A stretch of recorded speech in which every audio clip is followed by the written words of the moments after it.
Le sport ne forge pas le caractère, il le révèle. C'est cette conviction, ce mantra qui m'anime depuis des décennies, sur les terrains d'entraînement comme dans la vie. Et c'est aussi ce qui donne vie à ce podcast. Aller à la rencontre de celles et ceux qui, par leur parcours, leurs astuces et leur état d'esprit, nous montrent comment devenir triathlète, comment progresser et enfin comment performer en triathlon. Que nos invités soient des passionnés du dimanche, des amateurs éclairés ou des pros aguerris, chacun apporte sa pierre à l'édifice. Leurs expériences, leurs échecs, leurs victoires, c'est une mine d'or pour débloquer vos propres objectifs. Prêt à plonger ? Suivez le guide, ou plutôt suivez les guides. Et avant de commencer, un petit rappel. Retrouvez-moi sur les réseaux sociaux du podcast et sur votre appli préférée pour partager vos retours, vos questions ou simplement un petit mot d'encouragement.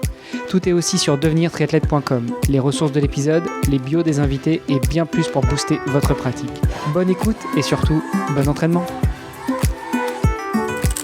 Salut les sportifs, c'est Armano et je suis très heureux comme d'habitude de vous recevoir pour un nouvel épisode du podcast Devenir triathlète. Aujourd'hui, on va échanger avec un entrepreneur, un sportif entrepreneur, un entrepreneur sportif, quelqu'un qui en tout cas bloque du temps dans son agenda. C'est en tout cas la manière dont il se définit sur son profil LinkedIn. Je suis très heureux de tendre le micro à Florian Marin. Salut Florian. Salut Armano. Merci pour l'invitation. Mais je t'en prie, c'est un grand plaisir. C'est vrai qu'on avait déjà échangé il y a quelques temps sur LinkedIn. Comme je te l'ai dit, mon agenda est un peu foufou en ce moment, donc on a pris un peu de temps pour pouvoir caler cet enregistrement, mais ça y est, on y est. Écoute Florian, comme je le fais avec tous mes invités, même si ça se fait pas, mais je m'en fiche, je casse les codes, je te laisse te présenter. Dis-nous tout, qui est Florian Marin ? Yes, alors je m'appelle Florian, j'ai 38 ans, j'ai 2 enfants, 2 garçons de 5 et 3 ans. J'habite à Montpellier, originaire de Paris à la base. J'ai déménagé juste avant le Covid, une semaine avant, donc c'était le perfect timing. Et je me suis mis au triathlon en 2018 après avoir fait 15 ans de volley à haut niveau. J'ai joué jusqu'en National 1, c'est la 3e division en région parisienne. Et voilà, je me suis mis au triathlon, d'abord par la course à pied. Et j'ai tout de suite accroché. Bon écoute, on va pouvoir en parler parce que contrairement à certaines croyances, et je le reconnais très volontiers au fur et à mesure des épisodes, les sports intensifs, ou en tout cas qui demandent beaucoup d'explosivité, comme le volley, comme le tennis, comme le foot, comme le basket, comme d'autres, et ça peut quand même être une très très très bonne base pour le triathlon. Donc tu pourras peut-être partager avec nous cette expérience. Encore en plus quand on parle de sport collectif avant de se lancer dans un sport individuel, même si à mon sens le triathlon est un de ces sports un de ces sports individuels les plus collectifs, ou un de ces sports collectifs les plus individuels. Bref, on va pouvoir parler de tout ça. Donc tu nous disais, tu as déménagé la semaine juste avant le Covid, ça c'était un bon timing. T'avais fait direct Paris-Montpellier ou t'avais fait un petit crochet par une autre ville d'abord ? Non, j'ai fait Paris-Montpellier direct. Opportunité pro. En fait, j'ai fait un burn-out en 2019, juste avant. J'avais habité au Maroc quelques mois à la fin de mes études, puis après Amsterdam, et je m'étais toujours dit, j'avais dit à mes parents, je reviendrai jamais à Paris, et finalement je suis survenu, mais j'ai toujours eu en tête de vouloir partir en dehors de Paris, et l'opportunité a fait que Montpellier s'est présenté. Il a fallu que je convainque ma femme, elle a dit oui, et finalement on reviendra jamais en arrière. Bref, en général, quand il s'agit de partir plus au sud, plus au soleil, faut pas trop convaincre pendant longtemps, non ? En fait, si c'est drôle, c'est parce que déjeuner à la plage le 11 novembre pour visiter la ville, et c'est ça qui l'a convaincue. Elle était pas trop chaude, elle préférait plus Aix-en-Provence parce qu'on a de la famille là-bas. Elle se voyait plus de ce côté-là, et finalement, juste un déj à la plage un 11 novembre, ça a fait la diff. Ouais, faut savoir, entre Montpellier et Aix, c'est vrai qu'il n'y a pas beaucoup de différence. Mais quoique, à Aix, il y a quelques bons copains, quelques bons triathlètes. Un petit coucou à Nico qui nous écoute certainement. Un petit coucou à Christophe Liamas, le coach. Et avant tout ça, justement, quand tu as fait ton burn-out, c'était quoi ta vie ? Alors, j'étais manager dans la tech, donc développeur. Je manageais une équipe de 7 personnes. C'était dans la boîte qui s'appelle Aircall, qui est une des licornes françaises maintenant. Ouais, pas très connue. Voilà, c'est ça. Et en fait, là, le sport avait commencé déjà à sauter. Je me mettais un petit peu au triathlon, mais vraiment en plus du volley. Je voulais juste tester. Ça avait commencé à sauter et finalement, le boulot a pris le pas. Grosse tension à la maison. Et en fait, le sport faisait que j'étais mauvais, moi, dans mes entraînements. J'avais aucune motivation pour aller faire mes courses. Et ouais, j'étais plus moi-même. Et je me suis dit, je vais arrêter le sport. C'est ça qui va régler le problème. Non, en fait, c'était pas ça le problème. C'était beaucoup plus profond. Merci. Donc, je me suis dit, là, il faut faire quelque chose. J'ai tout arrêté. Donc, ça devait être novembre. Bon, je passe les détails, mais voilà, ça se passait très mal. J'ai dû virer quelqu'un de mon équipe. C'est mal passé. Et l'opportunité de Montpellier s'est présentée. Je me suis mis au crossfit avec des potes là pendant ma période un peu de convalescence. J'ai pris 5 kilos de muscles direct. J'ai dit, oula, pour la course à pied, ça va être trop problématique. Du coup, j'ai arrêté ça, même si j'aimais bien. Du coup, tu t'es mis à l'Irox ? Non, même pas. Ça n'existait pas encore. Non, c'est pas un truc qui me tente. C'est pas un truc qui me tente, en tout cas pour l'instant. Je suis très content du triathlon et il y a toujours moyen de se dépasser. Et donc voilà, c'est ça qui m'a un peu poussé à repartir en province, reconstruire une vie. C'est là où mes enfants aussi sont nés. Donc voilà, mes 2 garçons, juste après la période Covid. Et je suis très content de ce move. En plus, c'est un beau terrain d'entraînement plutôt que le bois de Vincennes pour faire du vélo, par exemple. Tu m'étonnes. Tu disais que à la base, tu étais joueur de volley à haut niveau. Tu as joué jusqu'en National 1. À ce niveau-là, en tout cas en France, tu es pro, tu es semi-pro. Donc, tu passes pas ton temps en fait à jouer au volley. T'avais un vrai métier déjà, un vrai métier, je mets des guillemets. Moi j'avais évidemment. un vrai métier, ouais. J'avais un vrai métier quand je suis passé niveau National 1, c'est un ami qui était entraîneur de l'équipe, donc c'est l'équipe réserve du Paris Volley, donc l'équipe pro. Donc moi je jouais avec que des aspirants pro, donc c'est des jeunes qui ont la volonté de progresser et de signer leur premier contrat pro. Donc moi j'ai été le plus vieux de l'équipe. À l'époque, voilà, c'était en 2017-2018, il me semble. Moi, je gagnais déjà très bien mon salaire. Hein. Voilà, j'étais directeur technique d'une petite boîte. Je gagnais plus que les joueurs pros de Ligue A. Donc moi, ça n'était vraiment pas mon objectif. Mon objectif, c'était de faire du sport, de m'amuser avec mes potes, d'aller faire les matchs, parce que je suis très compétiteur, d'aller faire les matchs le samedi ou le dimanche un peu partout en France. Mais je kiffais ça. Mais la contrainte des entraînements le soir, on s'entraînait à 20h30 3 fois par semaine, plus le match le week-end. Donc c'était en général le samedi soir, donc tu pars le samedi matin, tu arrives sur place, tu rentres le dimanche après-midi, tu as flingué ton week-end. Donc c'était vraiment ça, et ça pesait sur le couple. Donc en plus, si le boulot se passait mal, j'étais pas très fun à être comme coéquipier. Donc voilà, moi j'étais plutôt le papa qui essayait d'amener les jeunes à grandir, et j'ai gardé de beaux contacts avec eux. Certains sont passés pro, d'autres ont changé un peu de métier.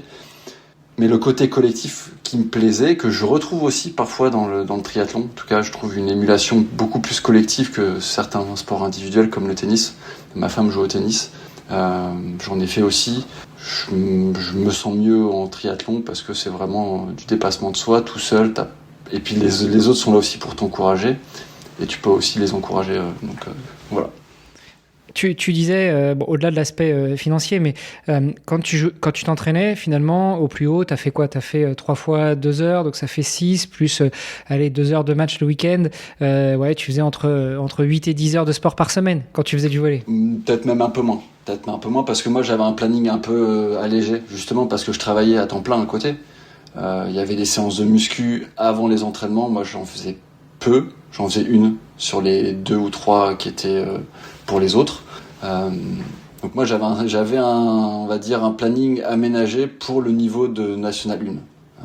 Mais voilà, après eux, les jeunes étaient soit semi-pro, c'est-à-dire qu'ils avaient un contrat quand même avec le club. Alors c'est des sommes très très légères, mais ce qui leur permet eux de vivre un petit peu quand même.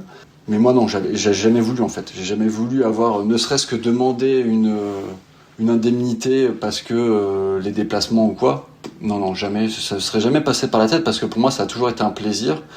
Et je me souviens, un des premiers entraîneurs que j'ai eu en jeune, qui à l'époque avait gagné la Coupe d'Europe en volley avec Paris, m'avait dit, je crois que j'avais 19 ou 20 ans, jusqu'où tu te projettes dans le volley ?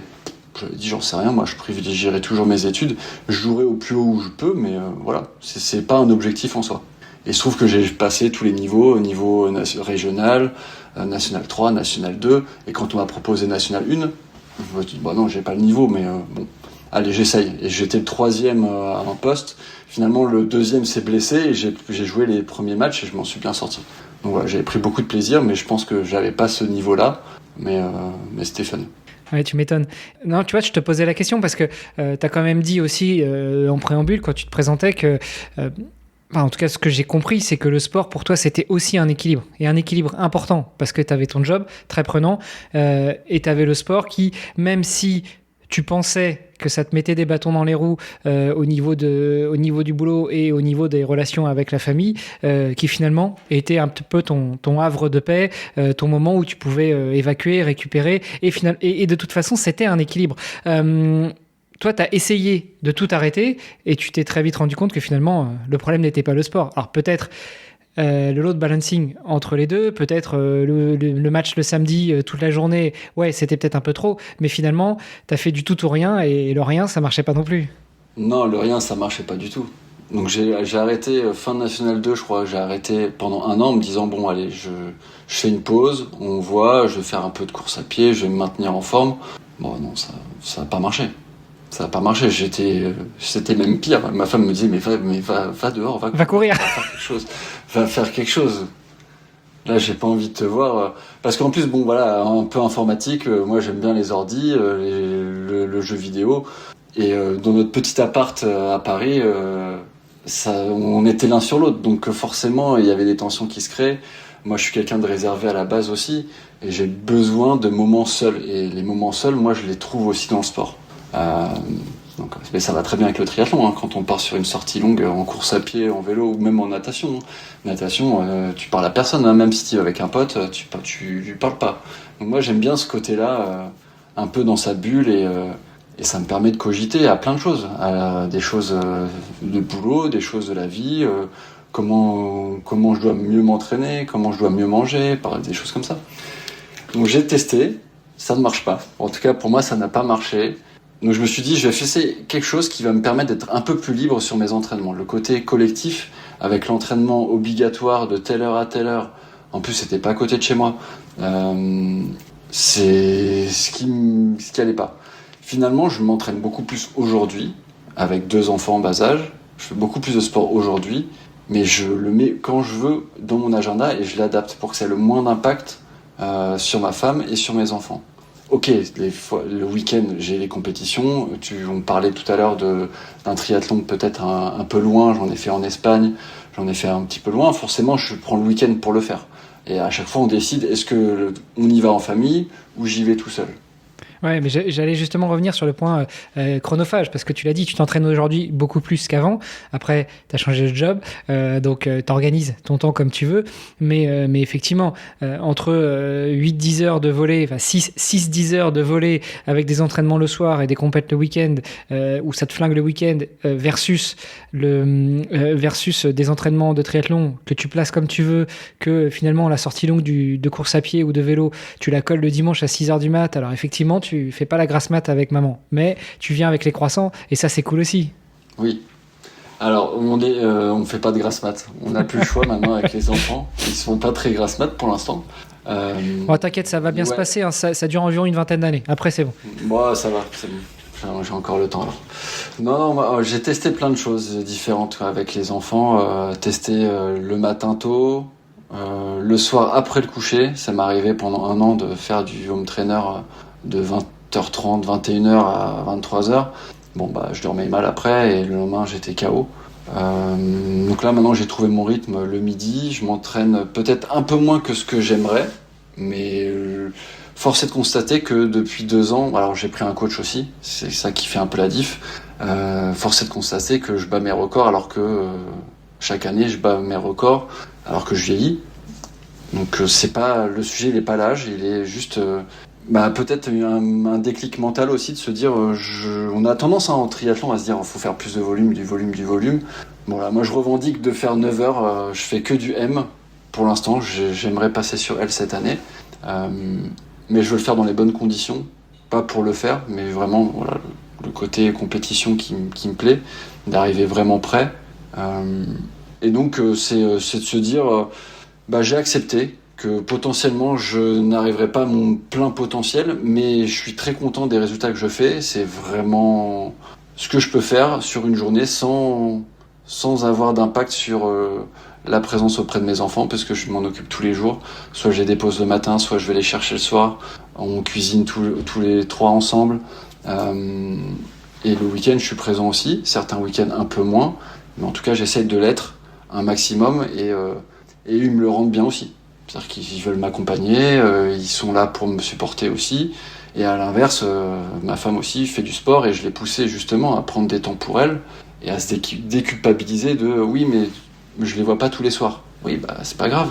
Tu les vois quand t'es là, tu les vois, et ils sont contents de te voir. Il vaut peut-être mieux avoir des parents qu'on voit 6 jours par semaine, mais pas un 7e jour, ou aller 4 jours par semaine, parce que pendant 2 ou 3 jours, il y a le boulot et il y a le sport, plutôt que d'avoir des parents qui sont là, mais sans être là. Des parents qui sont sur le téléphone, des parents qui sont en train de faire le ménage, des parents qui, en fait, te donnent à bouffer, te mettent au lit, et puis après, ils s'occupent pas forcément de toi. Donc, à choisir, je pense que je suis plutôt comme toi. Ouais, mais voilà, après, tu vois, comme je te disais sur LinkedIn, j'ai beaucoup de conversations aussi avec des papas ou des mamans sur ces sujets-là, qui s'abandonnent un peu sur leur sport à l'arrivée des enfants parce qu'ils veulent être présents. Mais quelle est la qualité de la présence? Faut vraiment se poser cette question. Moi, je veux pas donner de leçons à personne. Chacun s'adapte en fonction de la manière dont il a envie d'éduquer ses enfants. Nous, on est présents. On n'est pas tout le temps tous les deux présents, mais quand on est là, et on a des choses à améliorer, évidemment. Mais en tout cas, on essaye de donner un exemple qui montre que on se bouge, et que le travail aussi, ça compte, le sport, ça compte, et on veut donner cet exemple-là, que rien ne se fait comme ça par magie. Ce qui est un peu le cas aujourd'hui avec le scroll, voilà, on veut tout de suite. Et dans le sport, c'est vraiment pas ce qui compte. Ouais, et puis on le voit énormément. Je veux dire, moi j'ai découvert le triathlon en 95. Oui, alors la génération Z, s'il vous plaît, merci. Donc moi j'ai découvert ça en 95. À l'époque, faire déjà un triathlon S, voire un M, c'était waouh, exceptionnel. Aujourd'hui, t'as pas fait un Ironman, t'es pas triathlète, quoi. Ceux qui commencent, quand je dis que je fais du triathlon.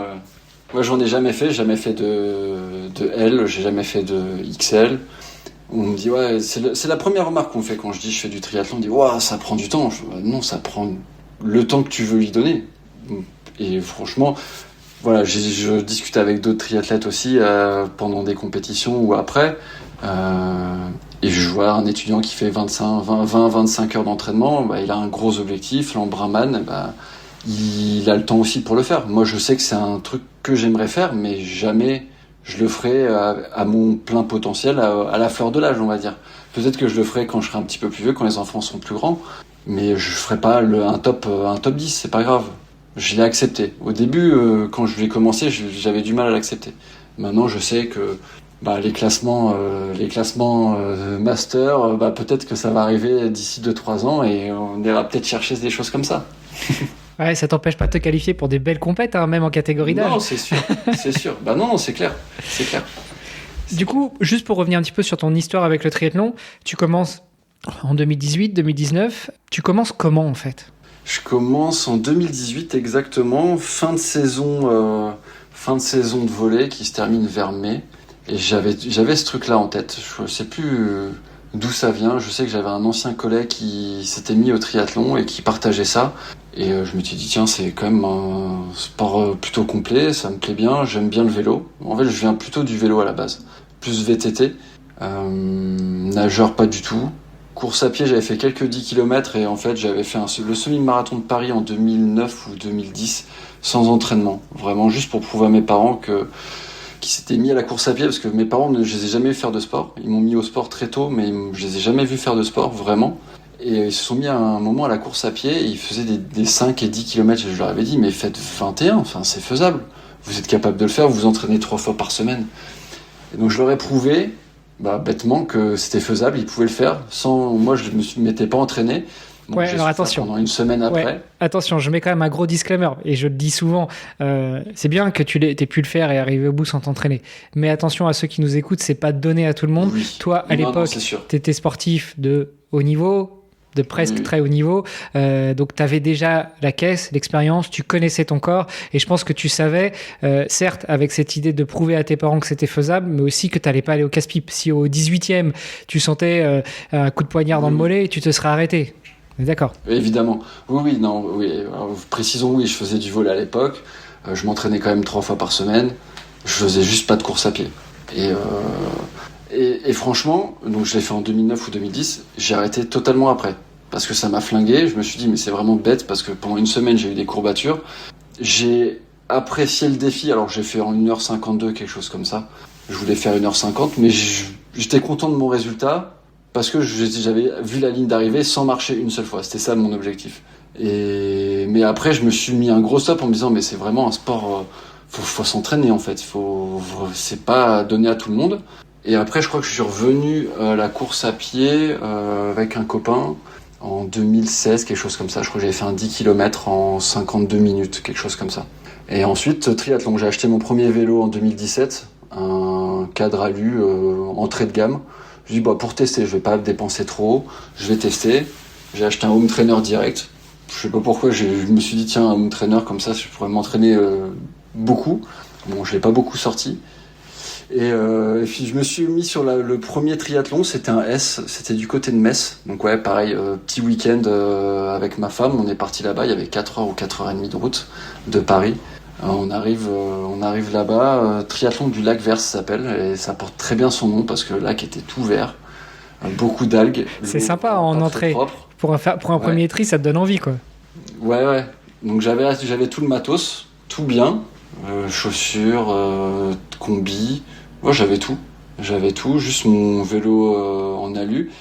Je m'étais mis des objectifs, je sais plus ce que je m'étais mis comme objectif, je crois que c'était 25 minutes sur le 5 km à la fin. Je crois qu'en vélo, je voulais faire plus de 30 km/h.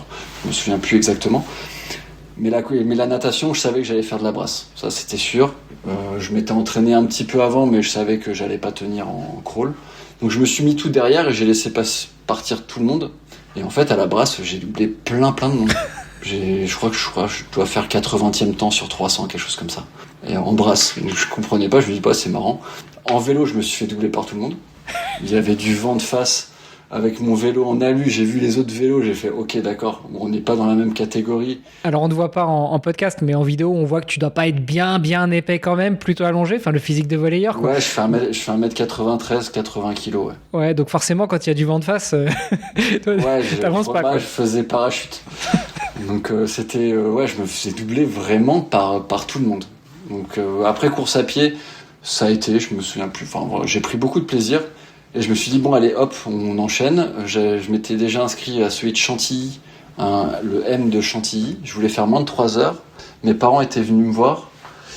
Et donc, je sais pas si tu le connais, celui-là. Tu nages dans le canal du château. La natation est assez réputée pour ça parce que c'est vraiment dégueulasse. Il y a des algues au fond, on a pied partout quasiment. Et dès que tu poses les pieds, voilà, bon, pas top. Dans le même genre, t'as Anguin aussi qui est sympa. Tu nages dans le lac, okay. mais c'est pareil. Il y a à boire et à manger. Hein. Tu sais, en général, quand tu y vas, il vaut mieux plonger parce qu'il vaut mieux pas toucher le fond. Ouais, voilà.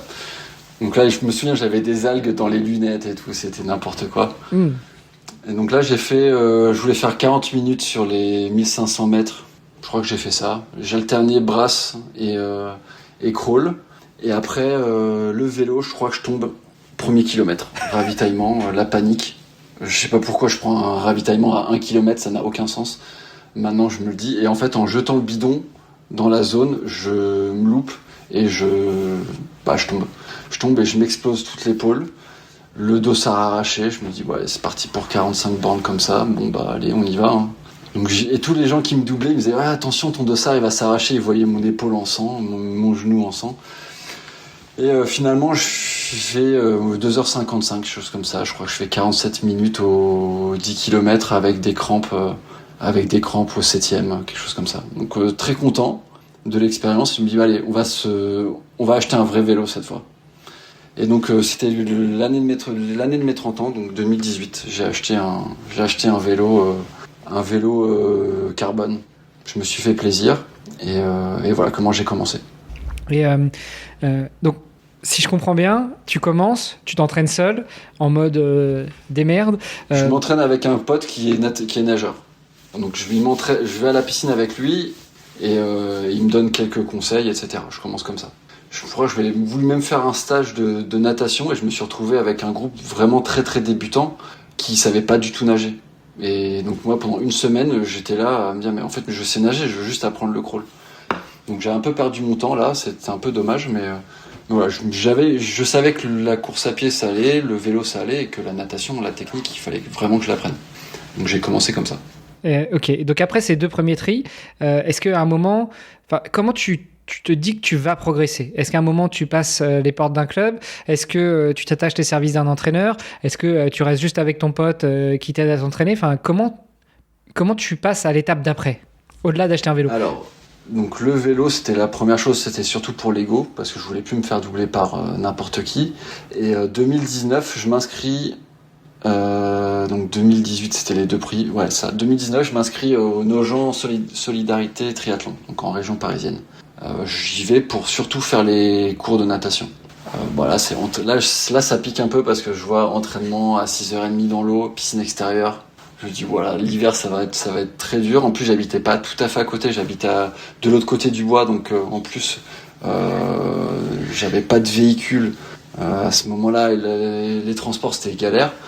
À l'époque, j'utilisais Autolib.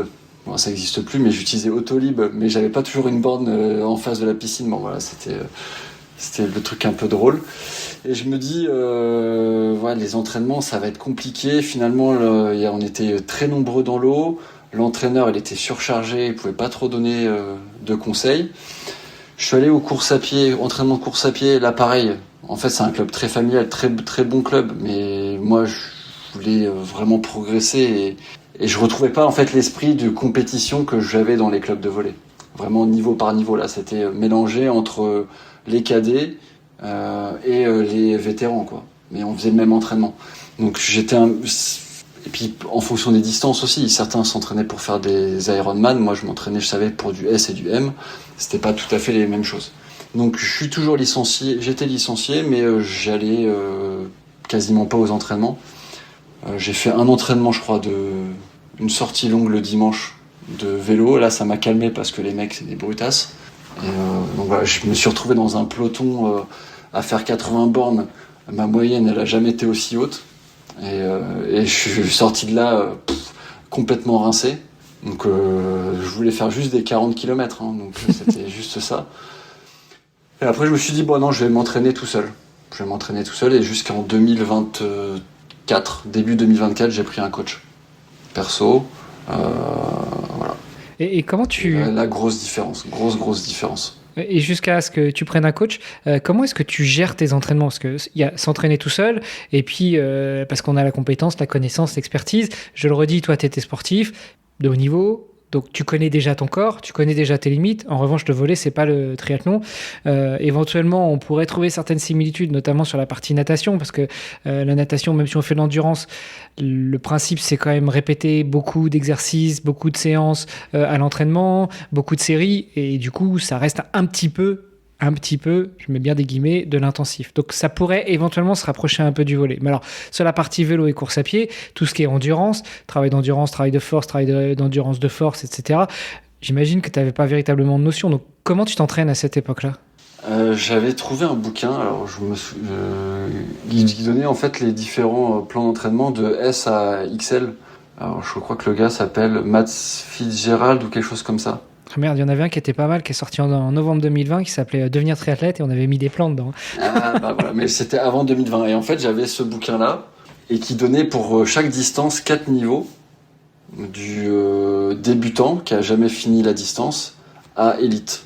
Donc ça faisait voilà, 1, 2, 3, 4, et moi je visais à chaque fois 2, 3, et je mixais en fonction de mon agenda. Mais quand on s'entraîne, enfin quand on fait soi-même ses plans d'entraînement, on se met jamais la misère. En fait, c'est ça le truc. Ouais, je pense que c'est à double tranchant, parce que soit tu te mets jamais la misère, soit au contraire, t'es toujours trop haut. T'es jamais trop bas, t'es jamais en endurance. Le principe du 80-20 avec 80% d'endurance et 20% d'intensité, c'est ce gars-là qui a écrit c'est The Triathlete Training Bible. Ok. Suivant le profil, ça va être soit trop bas, soit trop haut, mais c'est vrai qu'on est souvent un très mauvais juge pour soi-même. Ah bah clairement, et c'est les séances dites, je savais jamais trop bien doser les intensités en fait. Quand est-ce qu'il fallait vraiment être sur de l'intensité vraiment haute, sur de l'intensité un peu, de l'intensité, on va dire aérobie, je savais pas trop. Donc souvent, je pense que souvent j'étais trop haut quand il fallait être un peu moins haut, et je m'entraînais trop vite tout le temps, je pense. Je m'entraînais trop. Alors moi j'ai de la chance de m'être jamais blessé. En tout cas en faisant du sport, je me suis jamais blessé. Mais donc du coup ouais, c'est ça ça me prenait trop de charge mentale en fait. Ça me prenait trop de charge mentale et puis j'avais pas de gens à qui rendre de compte. Et c'est en 2023, fin 2023, avant de commencer ma saison, que je me dis, et surtout j'en discute avec ma femme, hein, mon deuxième fils vient juste de naître, il a 6 mois. Je me dis, bon, là quand même, il va falloir que je m'organise un petit peu plus. Je veux continuer à progresser. Je sais que je progresse même en m'entraînant tout seul, mais j'ai envie de passer un cap. Et je trouve normal de se faire accompagner par quelqu'un, quel que soit le domaine. Je me suis fait accompagner après mon burn-out. Donc autant prendre quelqu'un qui a les compétences et qui va me libérer cette charge-là. Donc j'ai posé la question à ma femme, est-ce que tu veux que je prenne un coach ou pas? En lui disant, voilà, le coach, l'avantage c'est que je lui dirais, le lundi je peux m'entraîner de telle heure à telle heure et je peux faire tel sport, le mardi ça, et voici mon agenda. On se met d'accord sur cet agenda tous les deux, les créneaux que je peux prendre, toi en compensation lesquels tu vas prendre aussi, parce que il faut qu'il y ait un équilibre aussi entre les deux, hein, sinon ça peut pas marcher sur la durée. Et après, moi je délègue totalement ça, et donc forcément je respecterai le plan. Donc voilà, elle a dit oui, donc j'ai pris quelqu'un, et franchement je ne reviendrai jamais en arrière. Bah, c'est le moment de balancer le nom, hein. Enfin, même si tu as changé. Hein, Non, c'est My Tribe. Ok, donc c'est l'équipe de Fred Bellobre et Charlotte Morel. Exactement, ouais. Et donc ils m'ont mis, donc pour le coup c'est Mathilde Gauthier qui me coach. Et franchement ça se passe super bien. Je suis très content, j'ai mes plans d'entraînement à l'avance, on peut échanger, elle me donne des conseils, et surtout j'ai quelqu'un à qui rendre des comptes. Ne serait-ce que pour, à la fin de l'entraînement, mettre 2-3 petits mots sur comment ça s'est passé. Rien que ça, même pour moi c'est utile. Même si j'avais pas de coach, pour moi juste cette petite rétrospective, c'est super utile. Moi, tu parles de Mathilde Gauthier, épisode 347. Hein, pour celles et ceux qui veulent l'écouter, okay. On l'avait déjà reçu dans le podcast il y a quelques années. Et je crois que c'était avant même qu'elle rejoigne l'équipe My Tribe. Effectivement, tu vois le changement en termes de charge mentale, tu vois le changement peut-être aussi en termes de progression. Ah là, clairement, j'ai fait un peu l'exercice là il y a quelques jours, juste sur 10 km. Donc je disais tout à l'heure que j'avais fait mon premier semi en 2000. Je fais qu'un semi dans ma vie, c'est celui-là. En 2009 ou 2010, 1h52. Après juin 2015, je fais 52 minutes 20 sur 10K sec. 2016, 50-46, là je m'entraîne tout seul. Juillet 2017, 47-12. 2018, 45-58. Octobre 2023, je m'entraîne encore tout seul sur triathlon M. Je fais 43 minutes 36. Et février 2025, donc là ça fait 1 an et demi que je suis coaché, je fais 40 minutes 11. Dans des conditions épouvantables en plus. sur du sec ou sur du tri? Sur du sec. Et sur tri, l'année dernière, je crois que je fais 41 minutes. Alors je veux passer cette barre des 40 minutes sur triathlon. C'est vraiment ça mon gros objectif. Avant de passer sur du L, je veux vraiment passer sous les 40 minutes. Et je sais ce qui me manque. C'est des petits détails, surtout sur la nutrition. Mais en tout cas, j'ai les capacités pour le faire. Et l'âge, en fait, ça me pose même pas un problème. À 37 ans, je fais mieux que quand j'en avais 25. Donc, je sais que je peux le faire. Bon, alors, Papy va te donner un conseil. Ça a clairement changé. Mon niveau a clairement changé grâce au coaching, clairement. Bon, Papy va te donner un conseil. Effectivement, pour l'instant, tu le sens pas. Mais d'ici 5-6 ans, tu vas peut-être sentir l'âge. Mais profites-en. Oui, j'en profite, c'est pour ça. Non, mais effectivement, c'est impressionnant parce que déjà, tu as le conseil d'un coach ou d'une coach expérimentée qui va pouvoir t'accompagner, qui, une fois que la relation est bien installée, que ce soit une relation en termes de relation de confiance, mais aussi en termes de fonctionnement en symbiose tous les deux. Toi, tu partages tes créneaux, elle te dit où les placer. Enfin, j'imagine qu'il y a ce genre d'échange aussi. Ça fait que, effectivement, tu te vois progresser. C'est du long cours parce que c'est pas en 15 jours de coaching que tu vas progresser, mais par contre, en termes de mois, en termes d'années, tu vas voir forcément la différence. Du coup, tu disais que tu veux absolument passer cette étape du 40 minutes sur 10 sur triathlon avant de viser autre chose. C'est vraiment la seule étape qui te bloque, c'est je veux faire 40. Non. Qu'est-ce qui t'empêche d'aller plus loin? Qu'est-ce qui t'empêche d'aller vers le L, voire vers le XL? Je dirais le temps aujourd'hui. Le temps aujourd'hui, et moi, mon blocage à moi, parce que j'en discutais cette semaine avec ma femme, de dire tiens, je m'inscrirai bien elle à la fin de l'année, là, en octobre. En fait, les périodes, c'est toujours un petit peu compliqué parce que c'est les vacances scolaires juillet-août. Là, les enfants, faut les faire garder. C'est des moments où on est en vacances aussi en famille, et c'est là où, pour moi, c'est important de passer du temps avec eux. Si je fais mon gros volume d'entraînement pendant qu'ils sont là, finalement, je passe pas de vacances avec eux.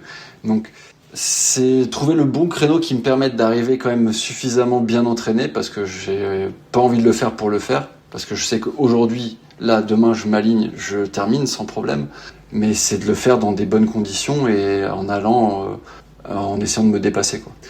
Donc, c'est trouver le bon moment, et c'est, après les 40 minutes, c'est que psychologique, c'est juste moi qui m'ai mis ça, mais clairement, je ferai un L, j'en ferai même plusieurs. Je veux faire du XL aussi. Il y a celui de Lanzarote qui me plaît beaucoup parce que j'ai une petite histoire avec ça. Mais ouais, j'ai envie, je sais que j'y passerai. J'attends peut-être que les enfants soient un tout petit peu plus grands aussi, parce que je sais que il faudrait que je fasse un petit peu plus de volume aussi.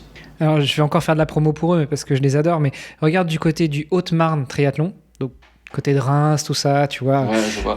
Entre Paris et Luxembourg. C'est au mois de juillet, il y a format L, et je crois qu'ils ont commencé à développer le format XL, et franchement, c'est sympa. C'est sympa parce que c'est un petit triathlon taille humaine, triathlon de campagne, entre guillemets, mais vraiment, on n'est pas sur la grosse fête du triathlon, mais justement c'est ce qui le rend attrayant, et en plus c'est au mois de juillet. Tu parlais de timing, effectivement les triathlons, surtout les longs qui sont en septembre, octobre, même novembre, si on va un peu au soleil, c'est sympa parce que il fait encore beau mais il fait pas trop chaud, etc. En revanche, en termes de timing, comme tu l'as dit, en termes de planning, c'est une tannée parce que il y a les vacances scolaires en plein milieu, donc si tu prends des vacances avec les enfants, ça casse ton entraînement. Si tu cases ta compétition pendant les vacances que tu prends avec la famille, au final c'est plus des vacances sportives qu'autre chose, parce que les 3 semaines avant, t'es focus sur ta compétition, et donc tu passes pas vraiment du temps de qualité avec la famille, etc. Donc il y a ce sujet-là, et puis surtout je trouve que c'est un bon timing, un bon moment dans le planning aussi pour aller sur une compétition. Oui, c'est c'est juillet au nord de la France, donc il fait pas non plus 50 degrés à l'ombre.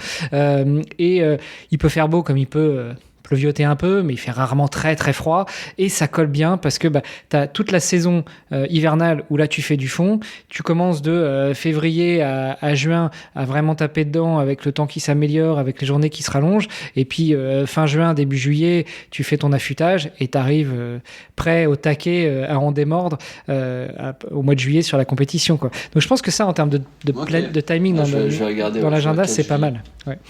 Et puis encore une fois, l'orga est sympa. Il va falloir que je leur demande de sponsoriser le podcast, hein, c'était 4 quand même.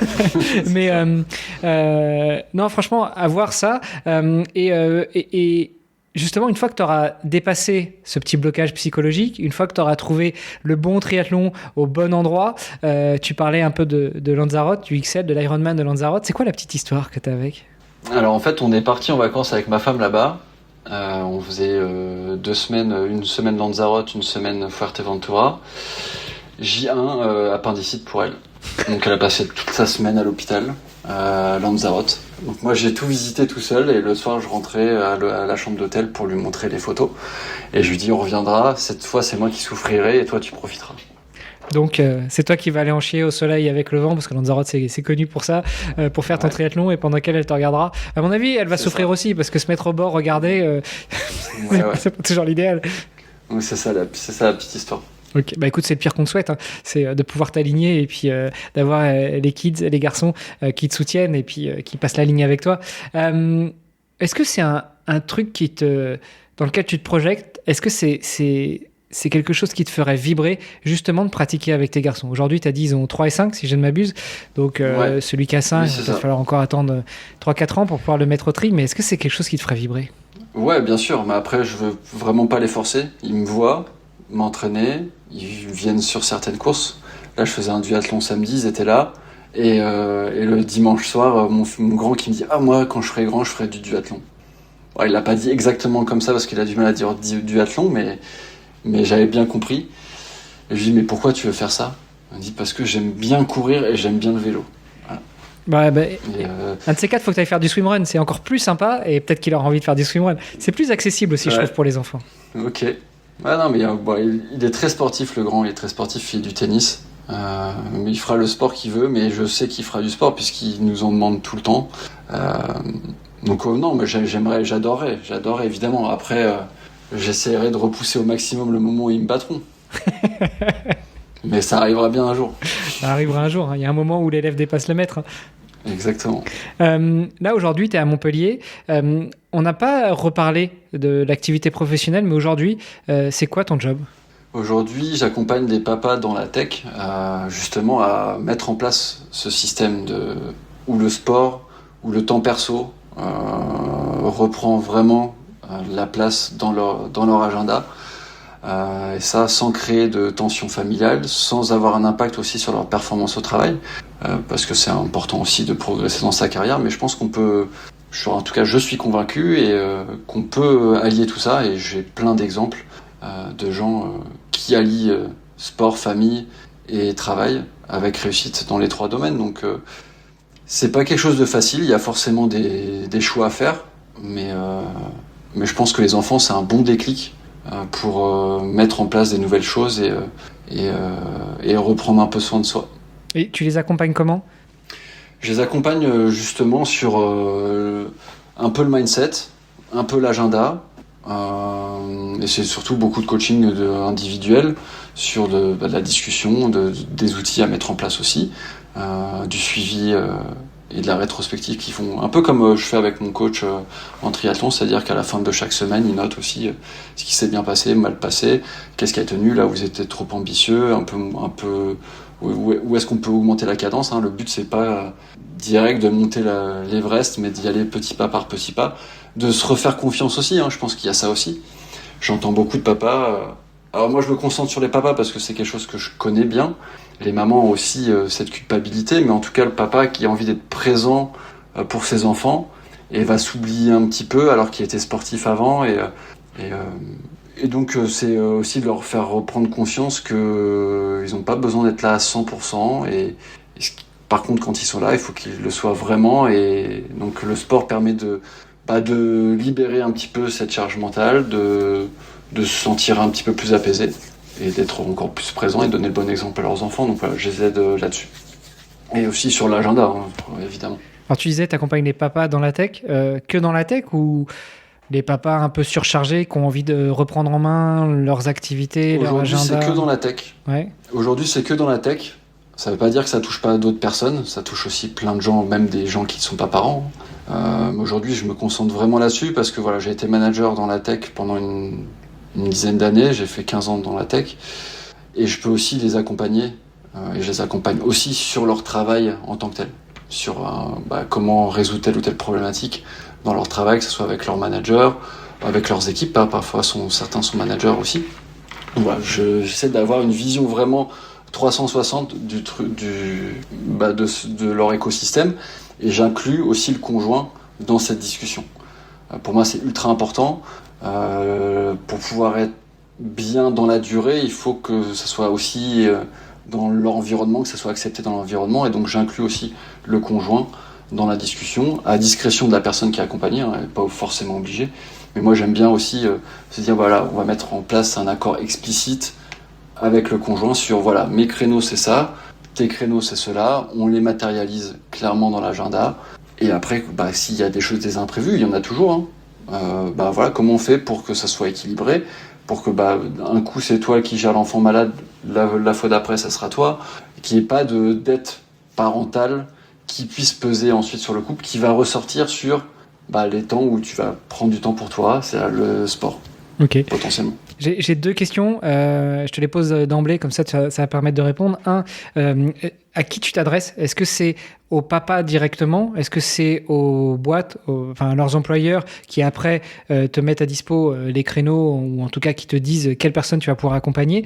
Tu fais ça principalement ou exclusivement en remote, ou ça t'arrive aussi d'aller à la rencontre de tes coachés ? Alors aujourd'hui, c'est uniquement de particulier. J'ai pas encore développé la partie entreprise. Ça fait partie des projets. Ma femme est kiné du sport et on est en train de réfléchir aussi à une offre qui permettrait aussi d'allier un peu d'ergonomie, d'améliorer la qualité de vie au travail aussi, sur le positionnement, sur la mise en mouvement. Moi, je suis pas coach sportif, même si j'ai des notions, etc. Mais je suis pas coach sportif. En tout cas, j'ai pas de formation pour ça, donc c'est un peu différent. Et elle pourrait complémenter ça. Donc ça, c'est sur la partie entreprise. Et sur l'aspect remote, aujourd'hui c'est 100% remote, mais voilà, j'accompagne les gens de Montpellier et je les rencontre. Donc voilà, ça autour d'un run par exemple, ou des choses comme ça, quoi. Bon, écoute, il y a un truc qu'il faut qu'on mette en place. Ça fait des années que j'y pense, j'ose jamais franchir le pas, mais j'aimerais bien créer un club, tu vois, un club d'entrepreneurs, ou de parents, de papas assez occupés, mais tourner ça autour du sport. Donc tu vois, le sport et le boulot ou l'entrepreneuriat, etc., etc. Et l'idée, c'est de networker un petit peu, mais tout en pratiquant quelque chose. Pratiquant notre activité favorite sportive. Donc il va falloir qu'on se pose pour regarder à une offre complète. C'est clair. Non, mais il y a vraiment ça. Ça fait partie des choses. Créer une communauté, j'aimerais bien le faire à Montpellier, c'est sûr. Mais voilà, c'est le début et donc là pour l'instant ça se développe correctement et donc je me concentre vraiment sur cet aspect-là, mais j'ai déjà des retours de femmes et de non-parents aussi sur mais ça touche vraiment tout le monde. Je fais oui, mais voilà, je préfère me concentrer aujourd'hui sur cet aspect-là parce que c'est quelque chose que je maîtrise et je me sentirai aussi plus pertinent. Ok. On a parlé de toi, on a parlé du pro, du perso, du sport, de tes objectifs sportifs. Tu te vois où dans 10 ans ? Est-ce que tu te vois cocher tes cases, passer du L du M au L, du M au XL, du XL revenir au S pour pouvoir pratiquer avec les enfants ? Sportivement parlant et professionnellement parlant, tu te vois où dans 10 ans ? Dans 10 ans, je me vois toujours faire du sport. Ça, c'est le premier truc. Quel sport ? A priori, le triathlon. Je pense que ça bougera pas. C'est vraiment peut-être avec un petit peu plus de swimrun comme tu évoquais, mais du multisport, ça c'est sûr. Avec les enfants, s'ils ont envie. En tout cas, moi, je les pousserai pas non plus. Ils feront ce qu'ils veulent, mais ça me ferait plaisir de faire avec eux. Ça c'est sûr. J'ai comme projet aussi de développer de devenir coach sportif, d'avoir aussi une dimension de préparation mentale et surtout peut-être à partir de l'année prochaine aller me rapprocher de clubs de triathlon sur un aspect accompagnement de jeunes dans leur vie, pas uniquement sportive mais dans leur vie en général, sur l'organisation, sur promouvoir ces valeurs-là dans leur vie et complémenter un coach sportif. Mais je me vois vraiment dans la transmission et dans le sport. C'est quelque chose que j'ai toujours voulu faire. Là, ça fait 6 mois que je développe ça. C'est fait sur un coup de tête. Et pour l'instant, ça me plaît et j'ai envie de continuer là-dedans. Pour rester sur le futur, les objectifs, au-delà de Lanzarote, il y a des cases que tu aimerais cocher dans le triathlon ? Faire mon premier L, faire un XL, c'est sûr. Après, les temps, ce que j'ai en tête, c'est moins de 5h30 sur L, moins de 11h sur XL. Mais voilà, après, est-ce que j'y arriverai pas ? C'est pas grave, en tout cas, j'essaierai de le faire. Maintenant, je veux le faire dans les bonnes conditions, comme je disais. Je veux surtout pas passer au premier plan, au détriment des objectifs de ma femme dans sa carrière ou aussi perso, et de mes enfants non plus. Donc voilà, c'est sur ça que je vais être vigilant. Et voilà. Écoute, c'est des beaux objectifs, hein. Encore une fois, c'est le pire qu'on te souhaite. J'ai 2 questions signatures dans le podcast. La première, elle tourne autour du nom du podcast. Celui-ci s'appelant Devenir triathlète. Toi, aujourd'hui, Florian, toi qui est pas un néo-triathlète, mais qui a commencé il y a pas si longtemps que ça, ce serait quoi ton meilleur conseil pour devenir triathlète ? D'enfiler ses chaussures et d'y aller. C'est pas mal. Ou son slip de bain. Enfin, slip de bain, en fait, c'est la natation. Sentiment que c'est la natation qui fait peur à tout le monde. Mais comme je le disais au début, j'ai fait de la brasse. Et voilà, j'ai pas honte. Je connais d'autres qui ont fait du duo. Peu importe. À la fin, qu'est-ce qui compte? On passe tous la même ligne. Et peu importe la manière. Tant qu'on respecte les règles, il n'y a pas de souci. Donc non, il faut oser. Et puis, enfin, il y a pas de. C'est pas parce qu'on n'a pas fait d'Ironman qu'on n'est pas triathlète. Voilà, moi je le vis comme ça. On me dit souvent, tu fais du triathlon, ouais, c'est énorme, c'est beaucoup. Oui et non. En fait, si tu fais que des petites distances, ça demande pas un investissement énorme. Juste, il faut y aller et se faire confiance. Après, la motivation, elle viendra pas toujours, mais avoir un plan, le mettre dans l'agenda. Moi, c'est mon petit tips, c'est dans l'agenda et ça bouge pas. Je sais que j'ai pas d'autres créneaux pour compenser, donc si je le loupe, je le loupe. Donc je veux pas louper, donc j'y vais. Excellent. Le time blocking, travailler par bloc, c'est pas mal. Il faudrait que tu regardes du côté de chez Bertrand Soulier, un copain, et qui défend beaucoup cette idée-là aussi. Et puis la deuxième question, juste avant de finir, où est-ce qu'on te contacte, où est-ce qu'on te suit, où est-ce qu'on reste en contact avec toi? Alors, sur LinkedIn principalement aujourd'hui, donc Florian Marin, vous retrouverez ça facilement. Je développe aussi un petit peu Instagram, mais c'est vraiment le début. C'est florianmarin.me. Et j'ai lancé ma 4e édition de ma newsletter ce matin. Ça s'appelle Le Cadre. Et justement, c'est pour donner des idées aux parents pour protéger leur sport. Donc voilà, j'interviewe des parents qui sont sportifs, d'autres qui le sont plus et qui veulent le redevenir. Qui sont plus parents ou qui sont plus sportifs? Qui sont plus sportifs et qui ont arrêté le sport quand les enfants sont arrivés. Voilà, j'essaie de partager un maximum de concret sur des organisations qui marchent, des choses qui ont eu des personnes qui ont eu des déclics, voilà, pour se remettre en mouvement. Et je pense que c'est ultra important, surtout quand on vieillit et qu'on veut donner le bon exemple à ses enfants. Écoute, je te remercie beaucoup, Florian, pour ton témoignage. Est-ce qu'il y avait des éléments qu'on n'a pas abordés qui te tenaient à cœur de mettre sur la table aujourd'hui? Non, on a parlé de tout. Hein. Je pense que l'important, c'est de se bouger, de bouger.